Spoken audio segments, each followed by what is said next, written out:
ایرانی وزیر خارجہ کی اسلام آباد آمد، امریکی وفد آج پاکستان کے لیے روانہ ہوگا۔ White house. حکومتی اداروں کے 70 بینک اکاؤنٹس بند، 300 ارب روپے قومی خزانے میں منتقل کرنے کا فیصلہ۔ ایرانی وزیر خارجہ عباس اراغچی اسلام آباد پہنچ گئے، جس کے بعد وہ ماسکو اور مسقط جائیں گے۔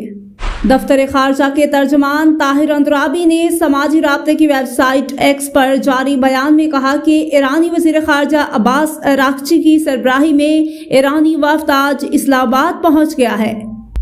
انہوں نے بتایا کہ ایرانی وزیر خارجہ کا استقبال نائب وزیر اعظم اور وزیر خارجہ اسحاق ڈار، فیلڈ مارشل عاصم اور دیگر اعلیٰ عہدیداروں نے کیا۔ ایرانی وزیر خارجہ کا یہ دورہ ایسے وقت میں ہو رہا ہے جب خطے میں کشیدگی کے تناظر میں پاکستان سفارتی سطح پر فعال کردار ادا کر رہا ہے اور فریقین کے درمیان مذاکرات کی راہ ہموار کرنے کی کوششیں جاری ہیں۔ آبنائے ہرمز میں موجود بارودی سرنگیں کتنی خطرناک ہیں اور انہیں ہٹانا اتنا مشکل کیوں؟ ایران کے وزیر خارجہ عباس اراغچی ایک وفد کے ہمراہ اسلام آباد پہنچ چکے ہیں، جہاں وہ ایرانی حکام کے مطابق دو طرفہ معاملات کا جائزہ لیں گے اور علاقائی پیش رفت پر مشاورت کریں گے۔ رپورٹ عبید اللہ۔